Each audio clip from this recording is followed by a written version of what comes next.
a general discussion about mental health. It is not to be interpreted as specific advice for a specific situation. Every situation is unique and requires advice to be tailored and adapted to that situation. All information in this broadcast is for educational and informational purposes only. It is not intended as a substitute for professional mental health services. If you or a loved one are experiencing mental health distress, please speak to a licensed professional in your area. Living well. It's time to shine that light that lives in you. Living well. It's not too late to change. It's time to be the change. Living well. It's time to shine that light that lives in you. Living well. It's not too late to change. It's time to be the change. Living well takes a community. So remember to like and subscribe, and don't forget to share with a friend. Welcome to Living Well, where we attend to the mind, the heart, the body, and the soul. I hope that you have been enjoying our series on Black Love Christian Style. And if you've been enjoying those past episodes, well, let me tell you something.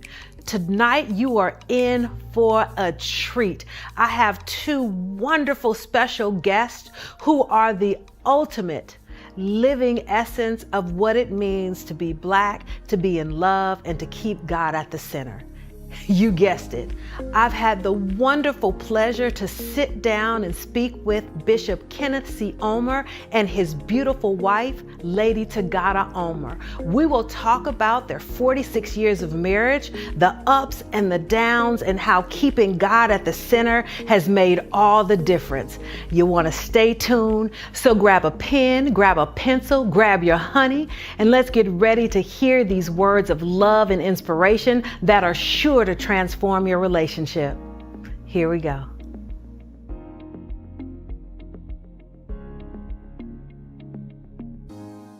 Well, look at here. We have bought the big dog to be a part of our series we've been doing called Black Love Christian Style. Wow. All right. I love the title. Like the title. So we have brought what we're going to call our in-house experts. The OGs. The OGs. He's an OG, I'm not. And somebody told me y'all done made it over the hill for 46 years. Yes. Together. 46 years. With the same person. Yeah. The same person. Wow. Now that's a blessing, a testimony, and a testament.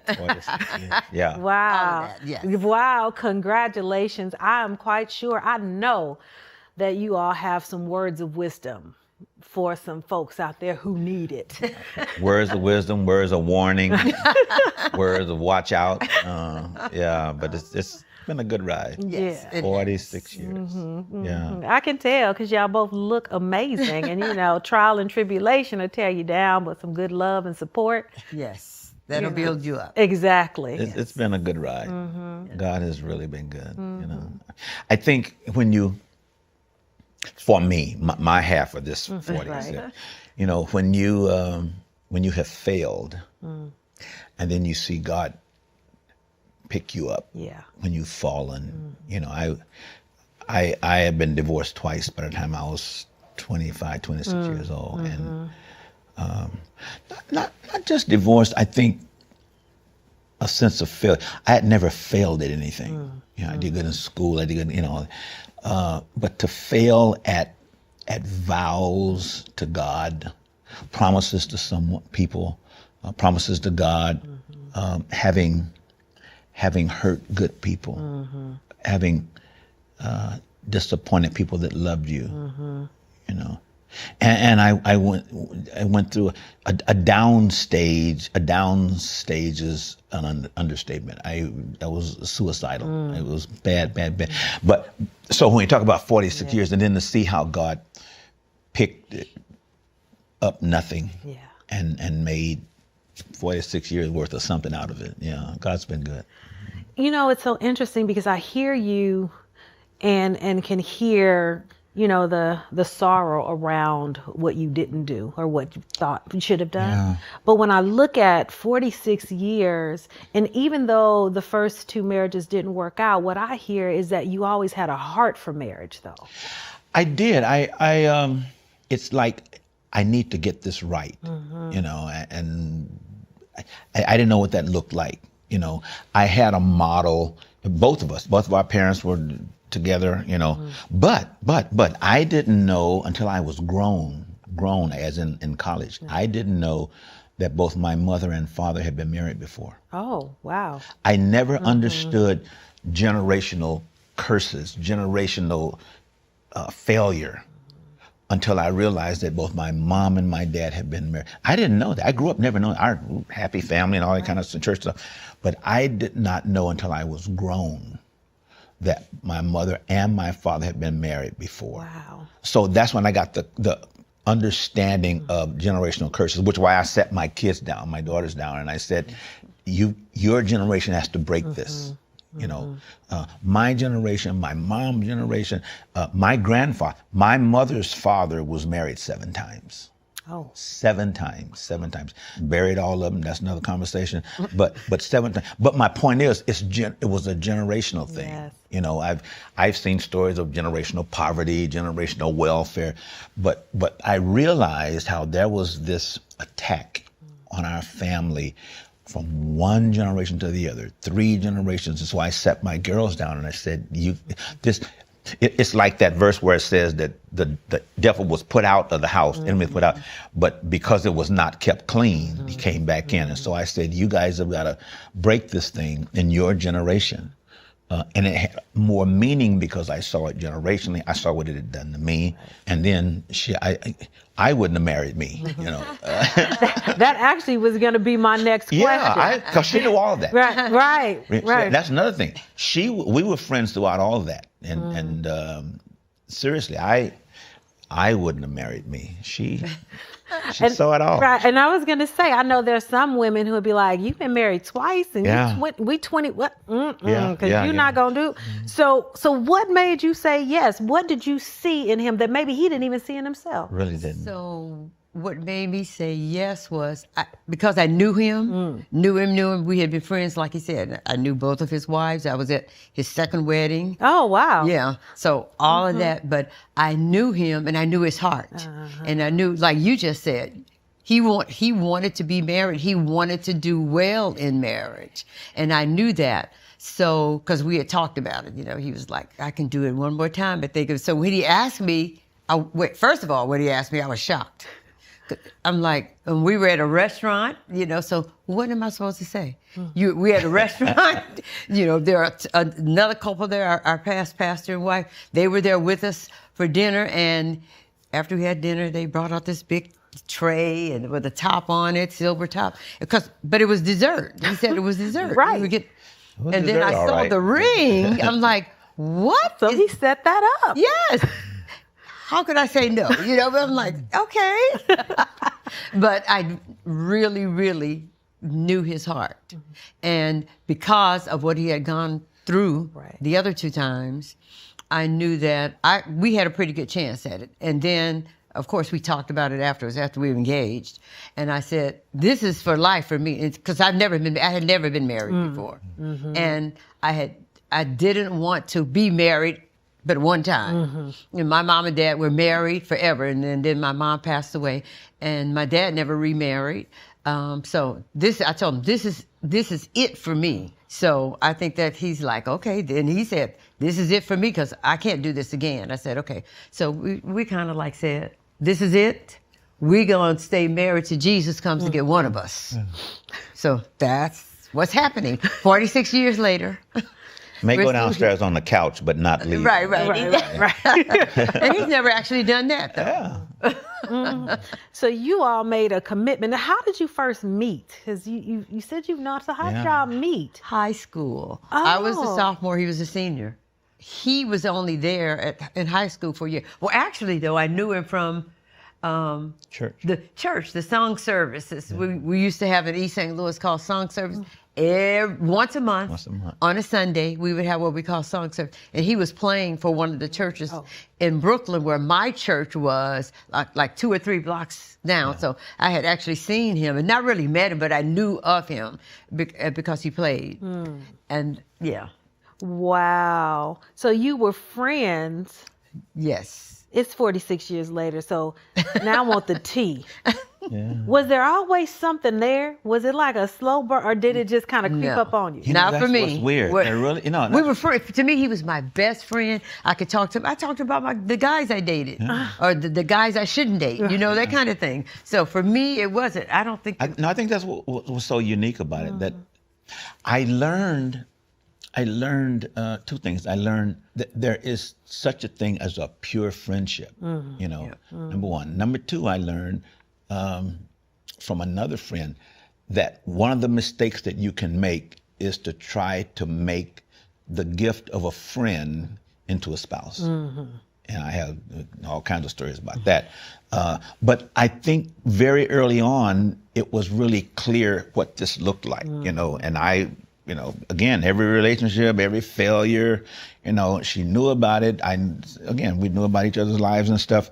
So I think very early on, and that was good because having known, you know, that was a clear conscience that this was not a setup. This was not I'm waiting my turn. This was not I'm waiting in the cut. It never was. And the honest, pure friendships that she had with them. You know, I mean, it's Crazy. it's a book. Yeah, you can't make this stuff up. Right. But answer your question, there never was, and I think that purity of the relationship became the foundation. You know? The purity of the relationship became the foundation. Yes. I like that. I like that. 46 wonderful years. And I know, being married, Jesus, that there's always something that you have to work out. Something that you have to work out. Something that's kind of like, even that you do things different. Like my husband is still learning how to put his shoes in the closet. Yeah, I ain't mad at it. Yeah. Mine has not learned that. I ain't still learning it yet. There's some things you just have to say, okay, I'm not, that's a battle, you know, that I don't need. So we could go on and on about that because he never puts them away, but he has his own little room, his room. My cave. Yes, and then his own closet, which I opened the other day and I looked in and I said, oh my God, then I closed it right back. I'm like, oh my, what in the world? You know, here's what's interesting. We had to adjust. Let me go back. So we got married on a Saturday. Right. The next day, Sunday, I preached my first sermon. Oh, wow. Okay. Now, anybody in ministry knows the dynamics of that. So we got married on a Saturday. The next day, that Sunday, I preached my first sermon. So here's my point. We were not only trying to learn what it's like being with each other. Right. We had to learn how do you be with you, how do you do marriage in ministry? Right. How do you do marriage in ministry? Being gone. I never forget this girl, I forgot who it was, said to my wife, I was gone somewhere, she said, he gone again? And I said, child, I couldn't be married to you. And she said, you couldn't. You couldn't, yeah. So there was a learning process of us learning each other, me being on the road, me being, back in those days, if I didn't go, we didn't eat, Right. We tell the story of one Sunday, one time I was gone somewhere, and my son who takes care of me now, was 5, 6, whatever it was, and we lived over the flight pattern of LAX, and the airline was coming in, and my son looked up and he said, plane passed, he said, Mommy, there goes Daddy. And I said, I said, that ain't funny. So you got all those dynamics going on, the being on the road, the being away, the different schedules and stuff, while you're still trying to, Right. build this relationship. Right. That was kind of tough. That was kind of tough. It sounds like what I'm hearing is you all had pressure on top of pressure. Yeah.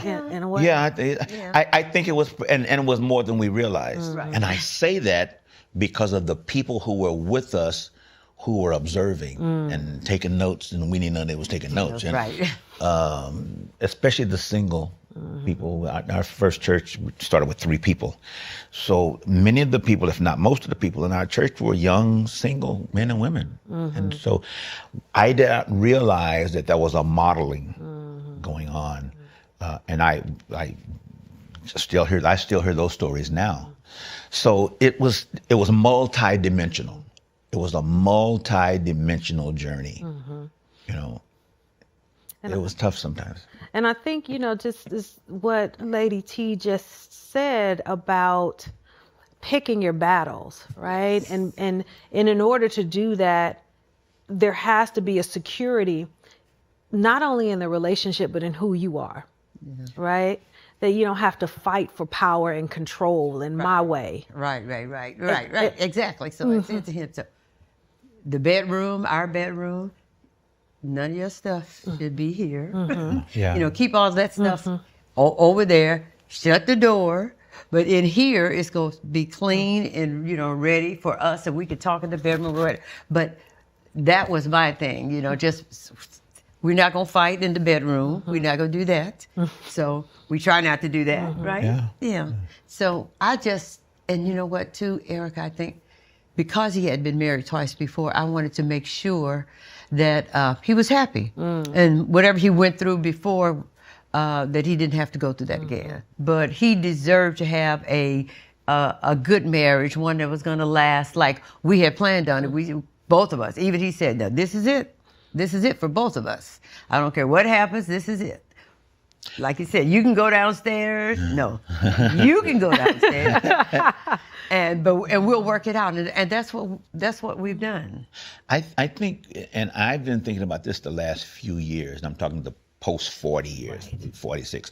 But the more we get into this post 40 year thing, you know, I didn't realize, and I got this from a friend of mine whose wife died. One of my very dear friends, Lloyd Ogilvie. When Lloyd Ogilvie's wife died, he said in a breakfast we had one time, he didn't miss his wife. He said, but I didn't know I would miss the intimacy. And he was not talking about physical. He said, I didn't know I would miss the intimacy. And I have come to learn the little stuff, you know. Her mom never worked, you know. We got that straight up front. You got to work, baby. Somebody got to work down there. But my point was the priorities, the things that were valuable to her that I never thought about. The little stuff. Bring a cup of coffee. You know, I didn't realize seriously until the last few years how much I valued that. Thank you, saying thank you. You know, and after these many years, just say, and an appreciation for just being with us. We say sometimes at night, well, it's just me and you now. You know, kids are gone and everything, downsize the house. But I think my most recent lesson is learning how tight we are, and how much I appreciate that. Yeah, that was a. Yeah, because we're good friends, real friends. So we can ask each other anything. He says, ask me anything now, but know that I'm going to tell you. I'm going to tell you the truth. But we promised each other we would do that too. So it really helps if you know, okay, he's not going to bite my head off about this if I say so-and-so, if I ask him. And he doesn't, I can ask him anything. And this is the other thing I love about him. If he's mad about something, he's going to say what he's got to say, then he's done. And I want to go on and go to battle. But he's not going to do that. He said, no, I'm done with that. Okay, that's what we're doing now. So that helps too. That really does. It's hard to have a battle of one. Right. You cannot do it. You cannot do it. I like it, the battle of one. You cannot do it. Yeah. Wow. So what I'm hearing though is that you two started with a foundation, but have really kind of found your groove. Yes. Yeah, and to be okay that it ain't everybody else's groove. Right. You know, it ain't, you know, let's do it like them, let's do it like them. And to be comfortable with that. You know, like the girl comments about me being gone and stuff. I've marveled at how she has the rough times, you know. There was one time when we thought she was going to die. It scared me to death. And tumors on fallopian tube, whatever. And I thought they thought it was 3 or 4 got in, and it was like 7 or something like that. And that I don't even know what all the doctors were telling her, but the doctor said, this is a little more than we thought it was. And that scared me. So you're in the waiting room and your mind is, what if this doesn't work out? You know, all the what ifs. Yeah. And that scared me. That scared me. And the whole, the success of the operation affected childbearing and all that. And that's when I learned a lesson which I've shared with many young ladies. Do you want to have a baby or do you want to be a mother? Yes, that's the question. Do you want to have a baby? And I've heard all kind of answers to that. Do you want to physically, push or whatever it is? Or do you want to be a mom? If it ever becomes a choice of the two. And God brought us through that. Out of that scare into that question, and then to see God, the faithfulness of God from there. Yeah, but then because we got our one, I never wanted more than one anyway, and so we got our one anyway. God gave us Kendon. So Kendon is 36. He'll be 37 this year. So Wow. yes. Your baby boy still, though. He said, yeah, forever. Forever. And then the package deal, the 2 girls. Yeah, right. Package deal. Yeah. Right. Yes. Those are my girls, yeah. Yes. And just, even thinking about, something that we don't talk enough about, I don't think, is the blending of family. Yes. Oh, the joke around our house, we put the B in blend. No, seriously, we've been places, and even before their moms, my oldest daughter's mom died, and people couldn't understand. We all having dinner together, and we all, and it was real, we put the B in. I think that's so, as you mentioned, like people looking at that and the model of it doesn't have to be conflict or drama or a whole bunch of mess. Right. Yeah. For me, especially knowing that the B in the blended is from my M in the mess, Right. my mess, and so realizing that a lot of this stuff was my fault, and it was my fault, but then to see God mix that thing up and blend it and with pure, not faking it, right? Not pure hearts. Her flow with the other relationships and the genuine, and that's it, not faking it, but.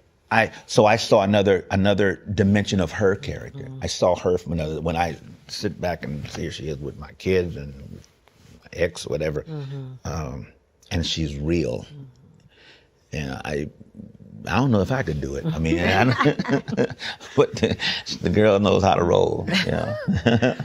In reading some of the literature on blended families, it talks about, there's 2 things which I found, I'm in a blended family as well, that I thought was so important. The first thing that it talks about is oftentimes the adults make the assumption that I love this person, and so my kids are going to immediately love them too. Yeah. Right.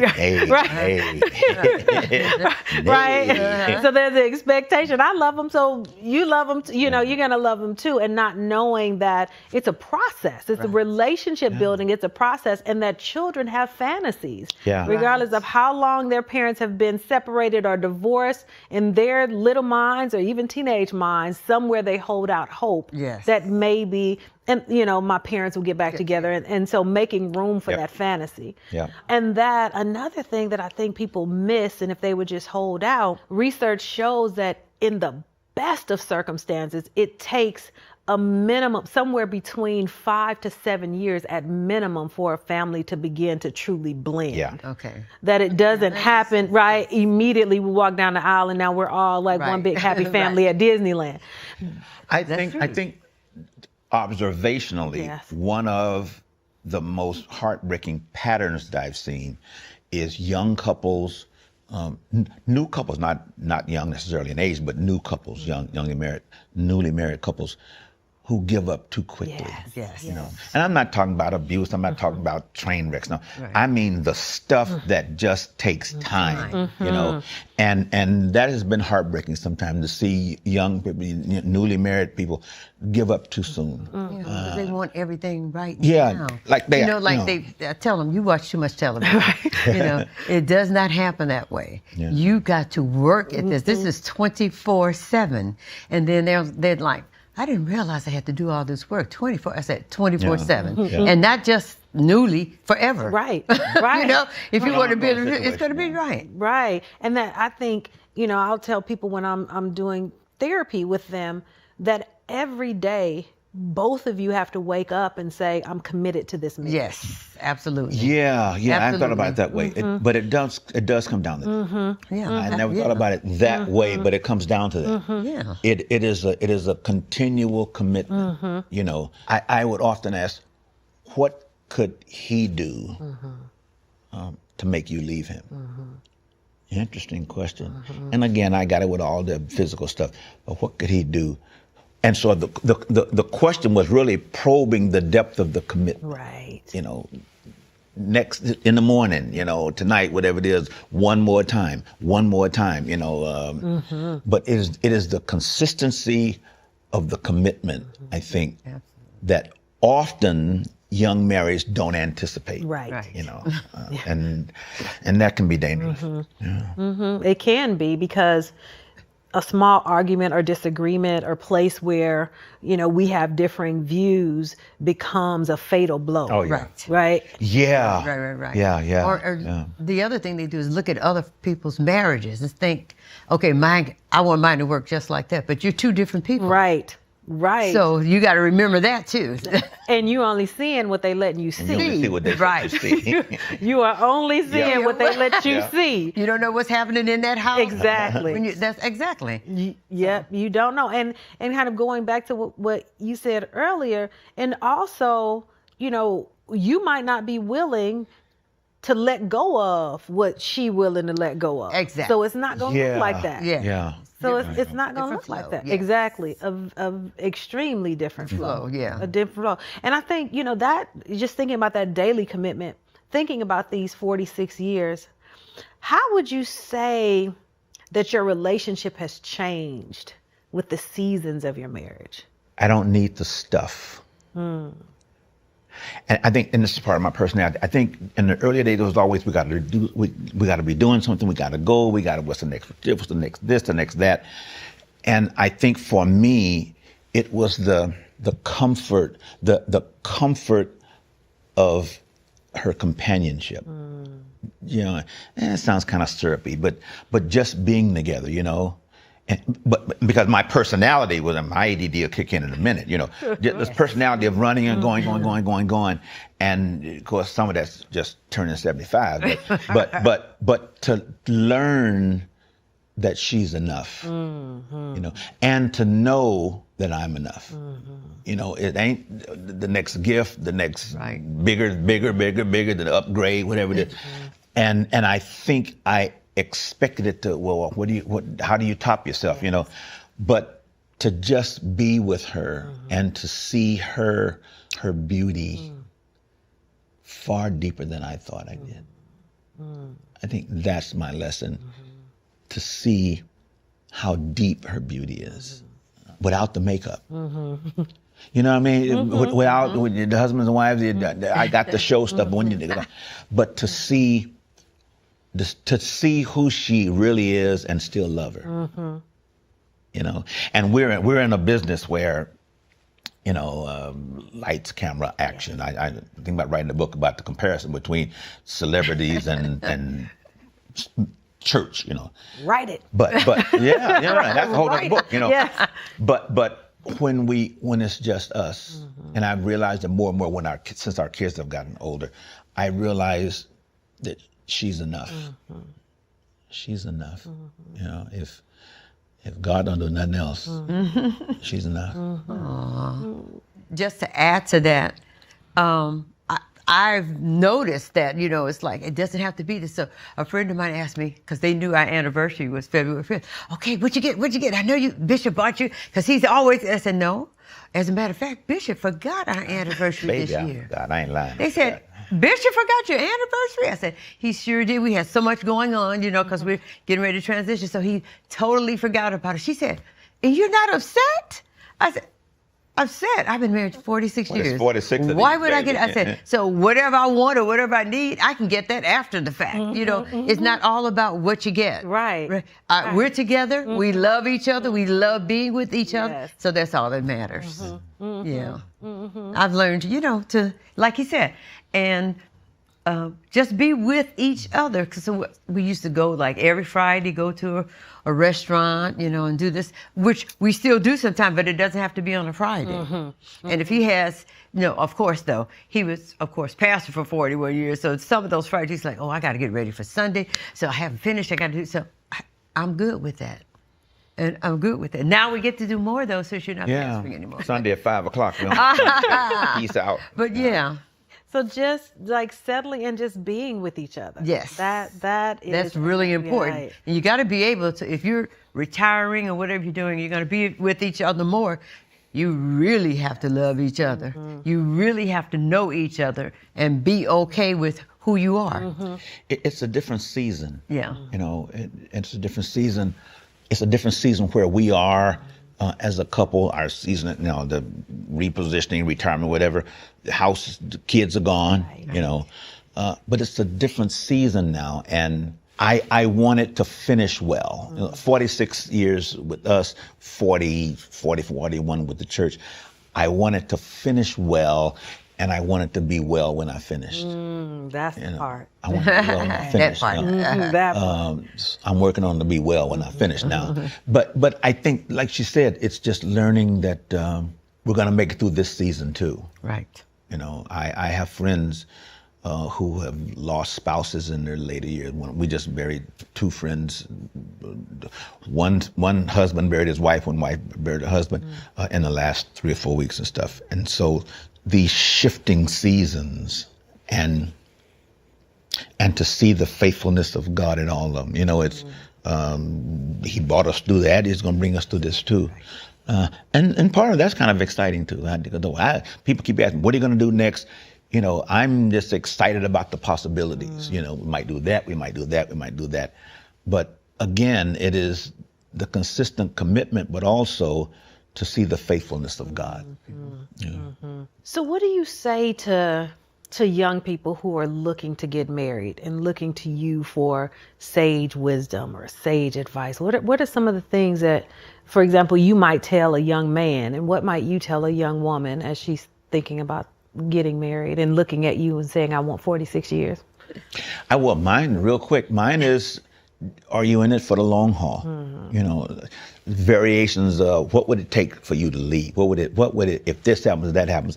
And again, I got all the extreme stuff, but it goes back to what you said. What is the level and the length of this commitment? How you every morning when you wake up, what you just said, till death do you part. Right. That could be a whole lot of mornings. Yeah. A whole lot of mornings. And so are you really in? And I've had them say, one thing, if this, if that, I'm out. I have seen marriages get to the the morning of the marriage. That's a whole other conversation. But I've seen them get to the end and they say, I can't do this. And every time I've said to the spouse, it's the best thing could happen to you. I know three situations like that, and the persons are now remarried and they're happy as they could be. And they would have gone through hell if they stayed with the one who did. But you see God, you see the providence of God. You see the presence of God, probably how God shifts stuff around. But in all of the shifting is the presence of God. And I would want to say to them, you're really in this thing for the long haul. I think for me, most of the time, especially women when they come to me, say, I found this, he's this and that and that. And he's checked, all the boxes are checked. I say, all the boxes are checked? Okay, so if he said something crazy to you next week, then what? Because there's one girl, especially, she said, oh no, he can't say that. It's crazy to me. I said, okay, then that's not the one. You're gonna get married to somebody you're not sure about. Now, none of us can be sure, right? We don't know what's gonna happen, but it can be wonderful if both of us are working on the same thing. Right. We got the same goals in mind, you know. And so she said, "Oh, that does make sense." I said, "So you guys have to ask each other the right questions. You're not asking the right questions." What we though. hear a lot of, unfortunately, a lot of, is here's the scenario. Nah, I don't like that. I don't know why he does that, you know, but it'll get better. Right. He'll change, you know. And then I'm saying, well, now what if it doesn't? Right. He's gonna be all right. We just met a young lady a couple of weeks ago. You know, I wish I'd listened to you, Right. Bishop. I wish I met. What happened? It's the same thing that you said was gonna change, and it hadn't changed yet. So I think it is. But now, can I live with this? Yes. Right. You know, Yeah. I got it. I got you don't like it. I got it gets Right. on your last nerve. But now, if it doesn't change, what you gonna do? What are you Yes. gonna do? Can you live with that? That is it. Could you live with that? Yeah. You cannot get married to change somebody. Right. You cannot. Oh, It's- definitely not. It's actually going to intensify once you get married. Right. It's going to keep going You and think get you what can change exactly. No, the only And person who can all of change. y'all evangelistic daters, all y'all dating to saved and sanctified and precious Lord, filled with the precious Holy Ghost. God, that ain't your job. You know, I'm gonna change them, and I'm going, you know, and so you get married on a missionary. You're a missionary marriage. You know, you're on a mission from God. No, you're on a mission from hell. You're about to catch some hell. Can we say that? I don't know. Anyway, but I think it's like you said. You know, but what if it doesn't change? You know, work the scenario if it doesn't change. You know, and praise the Lord if it does. Right. But if it doesn't, if that verse that says, "I know God can fix this," but if He doesn't. Right. I'm still going. And I think when it comes to that level, that's challenging to some couples. You know? Yes. Yeah. Because I think people they hold out hope. Yes. And truth be told, maybe it's not that him or her that needs to change. Maybe it's you. Maybe it's you. Right. Right? Exactly. Oops. Yeah. But they can't see that right now. Yeah. Like, No, now on those same lines, we had a guest on a little while ago, and this is one thing that he said. So I want to hear what your perspective is on it. He said that men look for a woman that he can't live without, but women look for a man that she can live with. Oh, I But it think makes both of those. sense. Yeah, Yes. both of those are valid. I never thought about it that way. that makes a lot of sense, yes.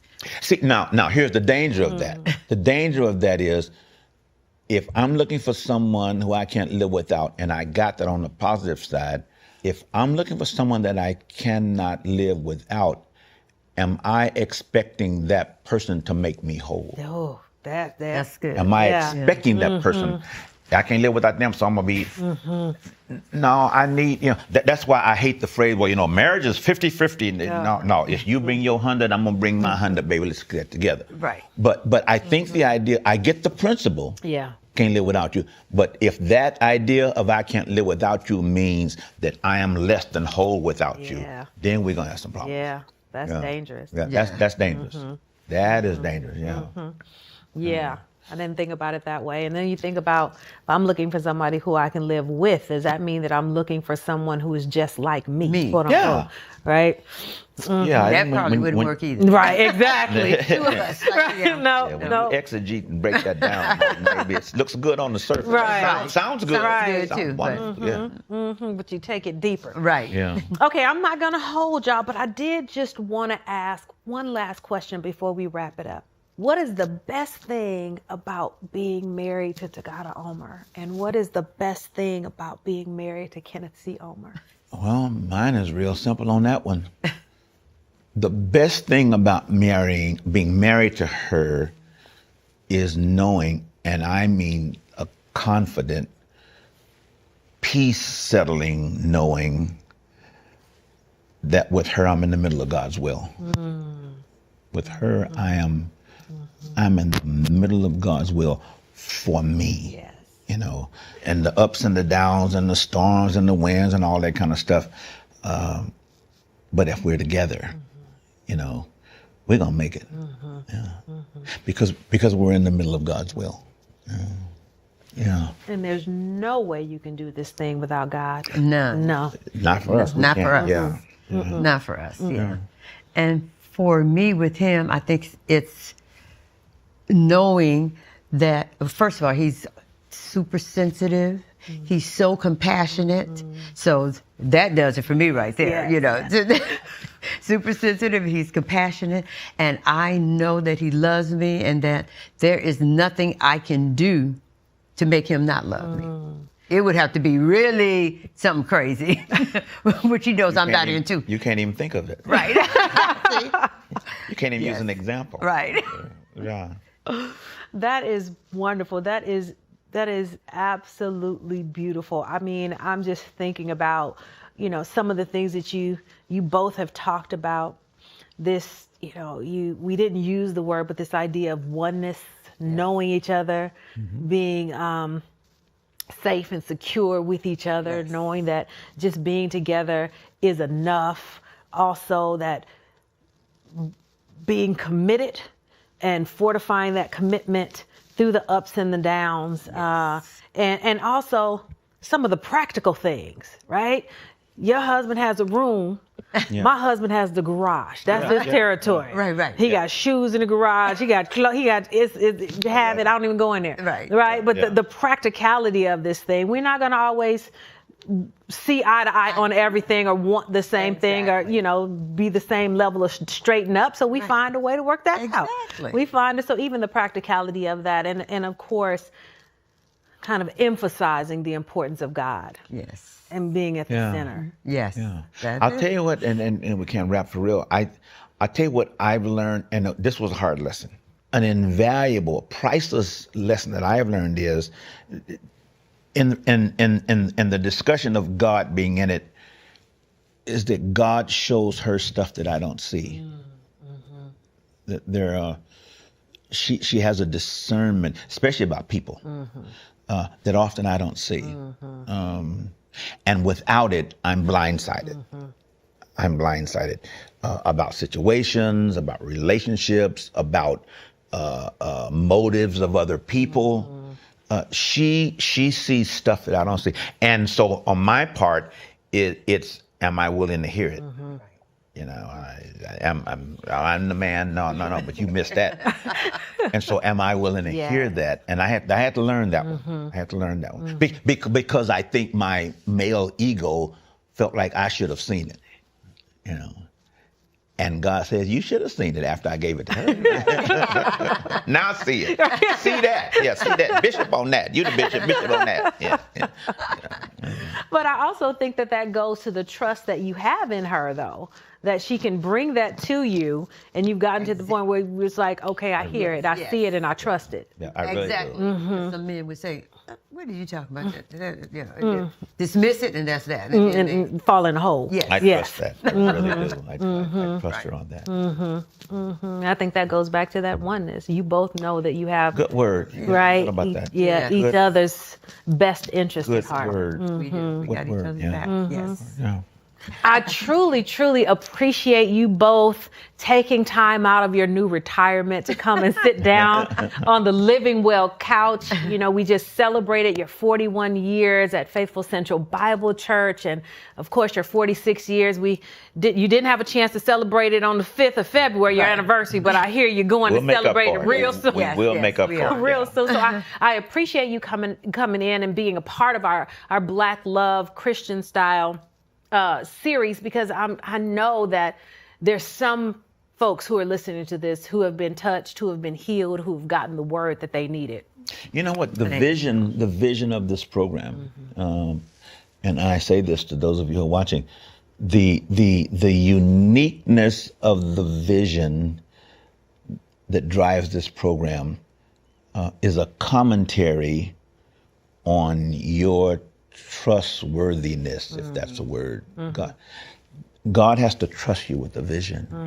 And that God would deposit this program, the content, the variations, the fun, that God would trust you with that says a lot about where you are with God and the lives of those of you who are watching and tuning in or whatever, that this is all a part of the providence of God that brings you to this program, that makes you respond, or that touches something in your heart that God gave to her. And for that, God be the glory. Oh, thank you so much. Thank you. you, Judge, look Erica. at now I'll start crying. So we thank you. We always like to leave the folks with a resource, something that they can continue to read or continue to study so that they can increase their knowledge. And I'm talking about my new book here. Yes. My new book, our new book. There are two other co-authors. It's called Before the Broom, a premarital workbook for dating, engaged, and newly married African-American couples. It's a workbook. You can ask some of those deep questions that Lady T talked about, asking the right questions, reflecting on who you are and what you're taking into this relationship. And you do it with your partner so that you and your partner can work through it and have some of these deep conversations and really assess whether you're ready for that commitment, that long-term commitment and what you're bringing into the relationship. So pick it up. It's available on Amazon and Barnes and Nobles and all over. Check this out. Until we see you again next week, we pray that you are living well.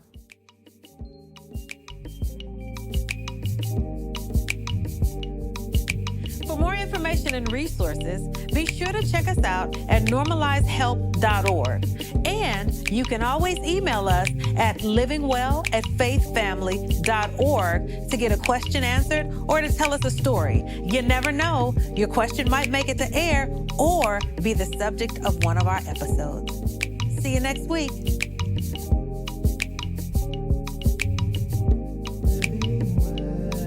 It's not too late to change, it's time to be the change. It's time to shine that light that lives in you.